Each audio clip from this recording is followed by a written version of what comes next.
Welcome back to Middle Education. कैसे हैं आप सब और कैसा रहा आप सबका पेपर। मैं उम्मीद करता हूं गणित का पेपर तो बहुत ही अच्छा गया यार। अरे भाई, तुम्हारा बेसिक गणित हो या स्टैंडर्ड गणित हो, मिडिल एजुकेशन के मॉडल क्वेश्चन पेपर से ही क्वेश्चन आए थे। मैं दिखा देता हूं, ये देखो एक सेट का प्रश्न पत्र अवेलेबल है। ठीक है, हम सीधे आगे चलते हैं। 7वां नंबर का प्रश्न देख लो, बेसिक स्टैंडर्ड वाली। इसके ऊपर वाला क्वेश्चन देख लो, याद था ना, शून्य ज्ञात करने के लिए क्वेश्चन आया था ना। अरे आगे बढ़ते हैं यार, इतना ही नहीं, रुको और दिखाते हैं। ऐसे इस टाइप के क्वेश्चन आए थे ना, एक्स कमान दिया था। अरे भुज और कोटि में आपको पढ़ाया था, वो वाला क्वेश्चन आया है। बस अंकों का खेल हुआ है और बहुत जगह तो सेम टू सेम वही अंक रख दिया जो मिडिल एजुकेशन आपको कराया था। अगर तुमको याद होगा, बेसिक हो स्टैंडर्ड, सेम क्वेश्चन दिमाग में अगर होगा तो डेफिनेटली तुमसे बन गया होगा। तो ये तो एक सेट हुआ। इतना ही नहीं, मैं दूसरा सेट दिखा देता हूं भाई। मिडिल एजुकेशन जो अपलोड करे आपके एग्जाम में ना आए, दैट इज इम्पॉसिबल, ये हो ही नहीं सकता। ऊपर वाला देख लो, नीचे वाला देख लो, गुणनखंड याद कीजिए, क्वेश्चन आया था, भुज और कोटि निकालने वाला आया था। ठीक है, और रुको, अभी तो तुमको ट्रीजर दिखाया हूं, पूरा ट्रेलर बाकी है। इसका तुम देखो, same to same question exam में देखने को मिला था ना। अरे तुम पेपर उठाओ मिला लो। खैर ये सब हम साइड करते हैं यार। अब हमारी है विज्ञान की। एंड देख यार, तू टेंशन मत ले, जिस प्रकार से तूने गणित में तबाही मचाए ना, वैसे विज्ञान में तबाही मचाने वाला है। तो देख यार, तेरे सामने विज्ञान का एक सेट का प्रैक्टिस पेपर लेकर के आ चुका हूं। अभी दूसरा सेट है, टाइप होने गया है, वो टाइप हो रहा है। ठीक है, जैसे ही वो मेरे पास आता है मैं तुरंत उसके वीडियोस अपलोड कर दूंगा। तो फाइनली अभी हम जल्दी से इस पूरे सेट को बहुत अच्छे से कवर करने वाले हैं। और जिस प्रकार से गणित में फायर किए हैं, चाहे बेसिक हो चाहे स्टैंडर्ड, भाई नेक्स्ट लेवल में बच्चों का पेपर गया है। बच्चों के कमेंट, कल तो संस्कृत का था, कल तो मात्र 150 कमेंट थे, लेकिन आज भाई साहब कुछ ही मत पूछो, बेसिक स्टैंडर्ड वाले बच्चे बहुत खुश हैं, बहुत ज्यादा तारीफें चल रही हैं आज मिडिल एजुकेशन की। खैर हम साइंस को देखते हैं। देखो साइंस का ये पेपर है, ये सब इंस्ट्रक्शन मौजूद है, इंस्ट्रक्शन तुम पढ़ लेना, निर्देश बहुत ज्यादा इंपॉर्टेंट है एंड यह आपके प्रैक्टिस के लिए लाया गया है। चलो तो फिर आगे बढ़ते हैं फटाफट बिना टाइम वेस्ट किए। देखो हमारा प्रश्न क्रमांक 1 कह रहा है कि सही विकल्प चुन करके लिखो। इसमें पहला नंबर कहता है सोडियम नाइट्रेट का सूत्र क्या होता है। सोडियम नाइट्रेट कहते हैं NaNO3 को सोडियम नाइट्रेट कहते हैं, ये सही उत्तर हो जाएगा। हमारा दूसरा नंबर कहता है कि क्लोरीन 1 निगेटिव आयन में संयोजकता इलेक्ट्रॉन की संख्या बताना है। तो क्लोरीन 1 निगेटिव है ना, तो क्लोरीन का वैसे तो 17 होता है, लेकिन एक निगेटिव है, मतलब एक उसमें कम है, तो इसका सही आंसर आपको 8 लगा देना है। नेक्स्ट कहता है तंत्रिका ऊतक की कार्यात्मक इकाई क्या है। न्यूरॉन, न्यूट्रॉन, वक्र या एक्सॉन, तो इसका सही आंसर आपको न्यूरॉन लगाना है। आगे देखते हैं वेग का ऐसा मात्रक क्या है, तो मीटर प्रति सेकंड है आपका। नेक्स्ट कह रहा है किसी वस्तु का द्रव्यमान पृथ्वी पर 12 किलोग्राम है, चंद्रमा पर इसका द्रव्यमान कितना होगा। अगर तुम हमारे पृथ्वी पर 12 किलो के हो और मैं तुमको चंद्रमा में ले जाऊं तो तुम्हारा वजन मात्र 2 किलो रह जाएगा भाई, इतने कम हल्के हो जाओगे। ठीक है, नेक्स्ट कहता है ध्वनि की प्रबलता निर्भर करती है, तो आयाम पर निर्भर करती है। अब देखो कोई 60 किलो के व्यक्ति है ना, और तुम अगर उसे तुम ऊपर ले जाओगे चंद्रमा पे, तो उसका 5 किलो ही वजन बचेगा, तुम तो मतलब ऐसे उठा के फेंक दोगे, अरे तेरे भी वजन कम जाएगा भाई। अब देखो वही सब चीजें इंग्लिश में अवेलेबल है, अगर तुम इंग्लिश मीडियम के हो तो इंग्लिश में क्वेश्चंस को देख लो। आगे बढ़ते हैं, प्रश्न क्रमांक 2 कह रहा है रिक्त स्थान की पूर्ति करो। CaCO3 का यौगिक नाम क्या है, तो इसे कहते हैं कैल्शियम कार्बोनेट। क्या कहते हैं, कैल्शियम कार्बोनेट। यहां पर मैं लिख देता हूं कैल्शियम कार्बोनेट, कैल्शियम कार्बोनेट अर्थात CaCO3 होता है। नेक्स्ट कहता है कि हाइड्रोजन के समस्थानिकों की संख्या कितनी है, तो हाइड्रोजन में 3 समस्थानिक है, एक प्रोटियम, दूसरा ड्यूटेरियम, तीसरा ट्रिटियम है। नेक्स्ट कहता है पौधे में लचीलापन डैश डैश उत्तक के कारण होता है, तो पौधे में जो लचीलापन होता है ना, वो स्ले उत्तक के कारण होता है। ठीक है, नेक्स्ट कहता है संवेग परिवर्तन की दर डैश डैश के अनुक्रमानुपाती होता है, तो ये मैं छोड़ता हूं भाई, इसका तू कर लेना। पास्कल का मात्रा किसका है, तो दाब का मात्रा का पास्कल। ठीक है, उसको मैं जानबूझ के स्किप कर रहा हूं। संवेग परिवर्तन की दर किसके अनुक्रमानुपाती होता है, बहुत सरल है। ठीक है, इसे कर लेना। नेक्स्ट कह रहा है कि ध्वनि संचरण के लिए आवश्यकता होती है, तो ध्वनि के लिए माध्यम की आवश्यकता होगी। अगर ना कोई माध्यम होगा तभी जाकर के ध्वनि का संचरण होगा, वरना नहीं होगा। चलो इंग्लिश में अवेलेबल, इंग्लिश में तुम सारे क्वेश्चन को देख लो। आगे बढ़ते हैं, प्रश्न क्रमांक 3 कह रहा है सत्य और असत्य को बताओ। पहला नंबर कहता है मिश्रण का गलनांक क्या निश्चित होता है, नहीं, गलत बोल रहा है, यौगिक का निश्चित होता है, मिश्रण का नहीं। नेक्स्ट कहता है एल्यूमिनियम द्विपारमाणविक परमाणु होता है, बिल्कुल गलत है। आर्गन का इलेक्ट्रॉनिक विन्यास 288 है, बिल्कुल सही है। नेक्स्ट पलक का झपकाना क्या ऐच्छिक पेशी है, नहीं रे, ये तो अनैच्छिक है, बिना हमारी इच्छा के होते रहता है। अगर आंखें खुली हैं तो पलकें झपकेगी, तुम ना तो इसको रोक सकते ना तो कुछ। नेक्स्ट वेग परिवर्तन का दर औसत वेग कहलाती है, नहीं, गलत बोल रहा है। नेक्स्ट घर्षण बल सदैव वस्तु की गति का विरोध करती है, बिल्कुल सही है। इस प्रकार से तुम्हारा ये भी होता है कंप्लीट। ठीक है, आगे इंग्लिश में अवेलेबल है, तुम अगर इंग्लिश मीडियम के हो तो सारे क्वेश्चंस का बढ़िया फायदा उठाओ, बेहतरीन तरीके से प्रिपेयर कर लो। चौथा नंबर कह रहा है सही जोड़ी मिलाना है। चलो आओ एक साथ मिलाते हैं। जल क्या है? तो जल एक यौगिक है। नमक क्या है? तो नमक का सूत्र होता है NaCl, तो यहां से मिल जाएगा नमक में। ठीक है, रोग, रोग का क्या हो जाएगा? तो रोग किसके? आयोडीन के अधिक खाने से रोग होता है, घेंगा रोग होता है। नेक्स्ट कहता है पत्तियों में भोजन का परिवहन ये करता है फ्लोएम, और खाना का पानी का जाइलम करता है। ठीक है, नेक्स्ट गति का तृतीय नियम क्या है? क्रिया बराबर प्रतिक्रिया, मतलब जितनी ताकत तुम लगाओगे उतना ताकत से तुम्हें भी धक्का मिलने वाला है, यह कहलाता है गति का तृतीय नियम। नेक्स्ट कह रहा है वस्तुओं पर क्रियाशील गुरुत्वीय त्वरण, तो इसका सही आंसर लगाओगे आप 9.8 मीटर प्रति सेकंड इनवर्स। ले भाई इंग्लिश में अवेलेबल है, फोटो खींच लो। सारे क्वेश्चन को अच्छे से प्रिपेयर करना। अच्छा सुनो, एक गोल्डन चांस बता देता हूं तुमको। अभी मैंने PDF अपलोड करवा दिया है, और PDF पहले 500 बच्चे जो लिंक को ओपन कर लेंगे वही डाउनलोड कर पाएंगे, वरना लिंक डीएक्टिवेट हो जाएगा। अब बोलोगे सर आप 500 बच्चों के लिए क्यों रखे हो, ऐसा क्या बात है? देखो यार, ट्रैफिक बहुत ज्यादा पड़ जाता है, और PDF सबको देना नहीं है, लिमिटेड बच्चों को ही PDF देना है जो मिडिल एजुकेशन को पक्के वाले सब्सक्राइबर हैं। ठीक है, वो PDF डाउनलोड करें, PDF विथ सोल्यूशन मिलेगा भाई, प्रश्न और उत्तर। तो लिंक डिस्क्रिप्शन बॉक्स में है, जा करके पहले 500 बच्चे PDF डाउनलोड कर लो। मुझे नहीं पता कितने बच्चे इस वीडियो को देख लिए हैं, लेकिन चेक कर लो, क्योंकि PDF को डाउनलोड कम ही बच्चे करते हैं। अगर 2000 बच्चे देखते हैं तो PDF 10 लोग या 20 लोग डाउनलोड करते हैं। तो सारे अगर 500 में अभी सीट ना भरा हो, तुम्हारा नंबर लग जाए तो प्लीज डाउनलोड कर लेना। और जैसे डाउनलोड हो जाए तो भाई तुम्हें बहुत बहुत बधाई हो, मुबारक हो। अब तुम्हें वीडियो नहीं देखना, PDF से ही पढ़ाई करनी है। 5वां नंबर कह रहा है एक शब्द एक वाक्य उत्तर लिखो। पहला नंबर कह रहा है सल्फर अणु की परमाणुकता लिखिए। तो क्या होता है भाई? 8 होता है। ठीक है, नेक्स्ट कह रहा है कि समस्थानिक को उदाहरण दीजिए। तो कार्बन के 3 समस्थानिक होते हैं, कार्बन 12, कार्बन 13, कार्बन 14। या फिर हाइड्रोजन के 3 समस्थानिक होते हैं, प्रोटियम, ड्यूटेरियम या ट्रिटियम। नेक्स्ट कहता है वसा संचित करने वाले ऊतक का नाम बताइए। तो वसायुक्त, मैं लिख देता हूं वसायुक्त।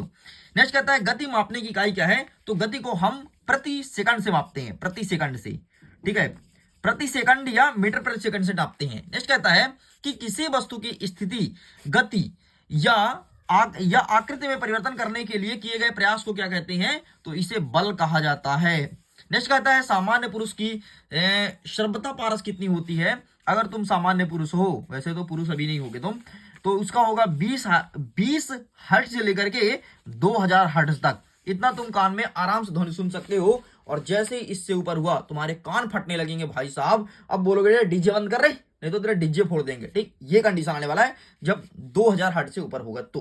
ठीक है, इस प्रकार से सब कंप्लीट होता है। इंग्लिश में क्वेश्चन अवेलेबल है, फोटो खींच लो। अब चलो तैयार हो जाओ फटाफट, हम जल्दी जल्दी देखेंगे प्रश्न क्रमांक 6 से लेकर के 23 तक उत्तर बहुत जल्दी कंप्लीट करने वाले हैं, क्योंकि भाई मैं मिशन मूड में हूं, क्योंकि हमें दूसरा सेट भी लेकर के आना है और करली के पेपर में आपको तबाही मचाना है। ठीक, तो तबाही मचाने के लिए आप सब रेडी हो जाइए। एंड हम रख रहे हैं आगे के क्वेश्चंस।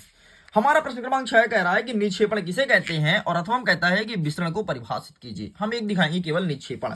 ये रहा आंसर, फोटो खींच लो। ठीक है, आगे बढ़ते हैं। इंग्लिश में अवेलेबल है, इंग्लिश वाले देख लेंगे। 7वां नंबर कह रहा है कि समांगी मिश्रण को परिभाषित कीजिए, अथवा कह रहा है कि विषमांगी मिश्रण को परिभाषित कीजिए। तुम्हें दोनों पढ़ना है। ठीक है, मैं एक आंसर प्रोवाइड करा रहा हूं, और दोनों चाहिए तो कमेंट में लिख देना, मैं PDF में अटैच कर दूंगा। ठीक, तो ये रहा आपके सामने समांगी मिश्रण, प्लीज टेक अ स्क्रीनशॉट। आगे बढ़ते हैं। 8वां नंबर कह रहा है कि निम्न के सूत्र लिखो, चाहे आपका सोडियम ऑक्साइड हो या फिर एल्यूमिनियम का क्लोराइड। एंड अथवा कहता है कि जो यौगिक दिया गया है इसका नाम लिखो। तो पोटेशियम ये K2SO4 है, एंड ये है CaCl2। ठीक, तो इसका नाम लिखना है। तो मैं आपको दिखा देता हूं नीचे वाला। ठीक है, ये लो, फोटो खींच लो। चलो आगे बढ़े। नेक्स्ट आगे हमारा कह रहा है प्रश्न क्रमांक 9, इंग्लिश में अवेलेबल है भाई, देखते जाना। ठीक है, 9वां नंबर कह रहा है कि संयोजकता किसे कहते हैं, अथवा में कहता है लिथियम एवं मैग्नीशियम परमाणु की संयोजकता लिखिए। तो ये रहा तुम्हारे सामने संयोजकता, स्क्रीनशॉट ले लो। आगे बढ़ते हैं। नेक्स्ट कह रहा है हमारा प्रश्न क्रमांक 10, प्लाज्मा झिल्ली को वर्णात्मक पारगम्य झिल्ली क्यों कहा जाता है, अथवा में कहता है लाइसोसोम को आत्महत्या या आत्मघाती थैली क्यों कहा जाता है। तो मैं तुमको क्या दिखा दूं, नीचे वाला। ठीक है, ये देखो 10वां का अथवा, लाइसोसोम को आत्महत्या की थैली क्यों कहा जाता है। चलो आगे बढ़ते हैं। 11वां नंबर कहता है जाइलम और फ्लोएम के बीच कोई 2 अंतर लिखना है। एंड अथवा कहता है सरल एवं जटिल ऊतक के बीच कोई 2 अंतर बताना है। तो अब हम देखते हैं पहले जाइलम और फ्लोएम। ये रहा तुम्हारे सामने जाइलम और फ्लोएम में अंतर, स्क्रीनशॉट ले लो। एंड चलो भाई खत्म करते हैं। ठीक है, नेक्स्ट कह रहा है 12 नंबर, त्वरण किसे कहते हैं, इसका सूत्र लिखो। एंड अथवा कहता है कि आप एक वृत्ताकार मैदान के 2 चक्कर पूरा करते हैं, आपके द्वारा तय की गई दूरी और विस्थापन बताना है। तो आओ दिखा देते हैं फटाफट इसका आंसर। तो ये रहा त्वरण वाला। ठीक है, 12 का ऊपर वाला दिया हूं, नीचे वाला नहीं है। चलो आगे बढ़ते हैं, हमारा 13वां नंबर कह रहा है कि संवेग संरक्षण का नियम किसे कहते हैं, अथवा हम कहता है न्यूटन के गति विषय के द्वितीय नियम बताना है। तो ये देखो न्यूटन का गति विषय द्वितीय नियम अथवा वाला उत्तर, स्क्रीनशॉट ले लो। आगे बढ़ते हैं, इंग्लिश में क्वेश्चन अवेलेबल है, ठीक है, इंग्लिश वाले देखते जाएंगे भाई। आगे बढ़ते हैं, नेक्स्ट कह रहा है प्रश्न क्रमांक 14 कि गुरुत्वाकर्षण का सर्वात्रिक नियम क्या है, और अथवा कहता है कि द्रव्यमान एवं भार में अंतर स्पष्ट कीजिए। तो ये रहा है आपके सामने गुरुत्वाकर्षण का सर्वात्रिक नियम, ठीक, ये चित्र बनाना और ये समीकरण भी लिख करके आना, तभी पूरे नंबर मिलेंगे। आगे बढ़ते हैं, 15 नंबर कहता है जब आप साइकिल चलाते हैं तो आपको कौन से ऊर्जा रूपांतरित होती है, 2 नंबर का प्रश्न है। एंड अथवा कहता है कि 1 वाट शक्ति को परिभाषित कीजिए। तो ये रहा है आपके सामने ऊपर वाला, स्क्रीनशॉट ले लो, ठीक है, सॉरी ये नीचे वाला है, सॉरी नीचे वाला, ठीक है। चलो आगे बढ़ते हैं, नेक्स्ट 16 नंबर कह रहा है कि ध्वनि की प्रबलता से क्या तात्पर्य है, अथवा में कहता है कि पराशब्द ध्वनि किसे कहते हैं। तो इसमें मैं एक दिखा देता हूं, मैं दिखाऊंगा आपको ध्वनि की प्रबलता वाला, ठीक है, स्क्रीनशॉट ले लो बेटा, यही लिख करके चले आना। आगे बढ़ते हैं, 17 नंबर कहता है कि मिश्रित फसल के कोई 2 लाभ बताना है। एंड अथवा में कहता है कि खरपतवार किसे कहते हैं, खरपतवार के कोई 2 नाम लिखो। तो ये रहा मिश्रित फसल, इसका भी स्क्रीनशॉट ले लो।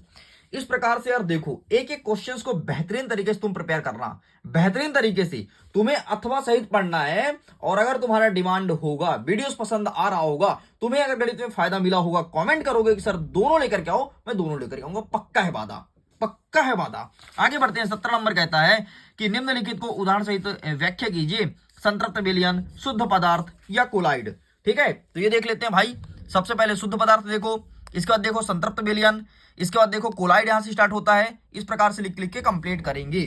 आगे बढ़ते हैं, इसके अथवा में कहता है कि निम्नलिखित कोई तत्व यौगिक और मिश्रण को वर्गीकृत कीजिए। ये देख लो, इसको इसका आंसर हमारे पास अवेलेबल नहीं है, ना तो हम प्रेजेंट करेंगे, बाद में जब कमेंट करोगे तो करूंगा। आगे देखते हैं, 19 नंबर कहता है, आगे हमारा 19 नंबर कहता है एक बस की गति 5 सेकंड में 80 से घट करके 60 किलोमीटर पर आवर हो जाती है, तो बस का त्वरण ज्ञात करना है। और अथवा कहता है कि एक रेलगाड़ी स्टेशन से चलना प्रारंभ करती है और एक समान त्वरण के साथ चलते हुए 10 मिनट में 40 किलोमीटर पर आवर की चाल प्राप्त करती है, जिसका त्वरण ज्ञात करो। एक चीज बताऊं यार, सारे क्वेश्चन बहुत अच्छे हैं, यहां से डेफिनेटली आएगा, मैं सीरियस मोड में कह रहा हूं। ऐसा तुम समझ सकते हो कि रियल पेपर के कुछ क्वेश्चंस इसमें डाल दिए गए हैं, ठीक है। बाकी अब तुम समझता रहो, सारे क्वेश्चन को अच्छे से पढ़ लेना अथवा देख लो, जल्दी से प्रिपेयर करो। आगे बढ़ते हैं, नेक्स्ट 20वां नंबर कह रहा है कि खाद एवं उर्वरक में कोई 3 अंतर बताओ। एंड अथवा में कहता है कि अंतर फसलीकरण तथा फसल चक्रण के लाभ बताइए। तो खाद और उर्वरक में अंतर देख लो, अंतर ज्यादा अच्छा है और अंतर लिखने पे ज्यादा नंबर भी मिलेगा। चलो आगे बढ़ते हैं, नेक्स्ट क्या कह रहा है, नेक्स्ट हमारा कह रहा है प्रश्न नंबर 21, निम्नलिखित तापमानों को सेल्सियस इकाई में परिवर्तित करना है, ठीक है। यहाँ पर देख लो 300 केल्विन, 573, 100 और 200 केल्विन। नेक्स्ट क्या कह रहा है कि केल्विन को जो तापमान दिया है केल्विन में, इसे डिग्री सेल्सियस में परिवर्तित, सॉरी डिग्री सेल्सियस से केल्विन में बदलना है, ठीक है। जैसे 27, 373 और इसमें 100 और इसमें 0। एक सरल तरीका सुन लो, अगर तुमको बोले केल्विन से सेल्सियस में कन्वर्ट करना है, कुछ मत कर यार, तू 100 से घटा दिया कर कोई भी चीज को। जैसे इसको हटाएगा 300 को तो ये आएगा 200 डिग्री सेल्सियस, ठीक है। 573 473 आ जाएगा। अब इसको क्या करना है, अगर इसको तेरे को करना है ना, तो इसमें तू सॉरी 200 नहीं, 273 इसमें घटाना है, 273 घटाना है और इसमें 273 जोड़ना है, बस इतना करना है, तुम्हारा कन्वर्ट हो जाएगा, ठीक है। बाकी मैं दिखा देता हूं, ये देखो, ये आंसर अवेलेबल है 21 का ऊपर वाला, एंड ये देखो लिखो 21 का नीचे वाला, देखो 273 को जोड़ा है, ऊपर वाले में घटाया है। आगे बढ़ते हैं, 22वां नंबर कह रहा है कि प्रत्येक का कार्य लिखना है, अंतर्द्रव्य जालिका, गाल्जी उपकरण, माइट्रोकॉन्ड्रिया या फिर आपका लाइसोसोम, ठीक है। अथवा कहता है कि कोश का विभाजन क्या है, इसके प्रकार को समझाइए। तो मैं आपको दिखाता हूं इसका ऊपर वाला, ठीक है, कोश का सॉरी नीचे वाला, कोश का विभाजन वाला। तो ये रहा, कोश का विभाजन 3 प्रकार का होता है, समसूत्री, अर्धसूत्री, और सॉरी 2 प्रकार का होता है, समसूत्री, अर्धसूत्री। समसूत्री को डिफाइन करो एंड अर्धसूत्री को डिफाइन करो, पूरा आंसर तुम्हारे सामने है। आगे बढ़ते हैं, प्रश्न क्रमांक 23, बाकी इंग्लिश वाले बच्चे देखते जाइएगा। 23वां नंबर कह रहा है कि 40 किलोग्राम द्रव्यमान की एक पिंड धरती से 5 मीटर की ऊंचाई तक उठाया जाता है, इसकी स्थितिज ऊर्जा कितनी होगी यदि पिंड को मुक्त से गिराए जाने में, जब पिंड ठीक आधे रास्ते पर, उसकी समय की गतिज ऊर्जा की परिकल्पना कीजिए। एंड अथवा में कहता है कि 500 किलोग्राम द्रव्यमान की कार जो 60 किलोमीटर पर आवर की वेग से चलती है, रोकने के लिए किया गया कार्य की परिकल्पना करो। इंग्लिश में क्वेश्चन अवेलेबल है, देख लीजिए। पीडीएफ को डाउनलोड करना, टेलीग्राम पर जरूर जुड़ना, क्योंकि बहुत सारे बच्चे जुड़ रहे हैं। इसके बाद अगर तुम मेरे से व्हाट्सएप में जुड़ना चाहते हो तो मुझे मैसेज कर देना, मेरा व्हाट्सएप नंबर है 74 70 705 703। मैं तुम्हें व्हाट्सएप ग्रुप में जोड़ दूंगा। मात्र 3 सीट खाली है, बाकी सब कुछ भर गया है। ठीक, तो 23वें नंबर का उत्तर देख लो, ये रहा तुम्हारे सामने। ठीक है, ये रहा। चलिए स्टूडेंट, इस प्रकार से मैंने सब कुछ कंप्लीट कर दिया। अगर वीडियो पसंद है तो वीडियो को लाइक कीजिए, दोस्तों के साथ शेयर कीजिए। ये है आपका सेट नंबर 1 या पार्ट नंबर फर्स्ट। जल्दी हम दूसरे सेट के साथ आएंगे और आगे क्वेश्चंस को प्रिपेयर करेंगे। फिर तुम्हारे सारे क्वेश्चन तुम्हारे पास, बस तुम्हें पढ़ना रहेगा और पीडीएफ को डाउनलोड जरूर करना। मात्र 500 बच्चे के लिए गोल्डन चांस है। मैं वीडियो एंड करता हूं। एग्जाम के लिए all the best, bye bye.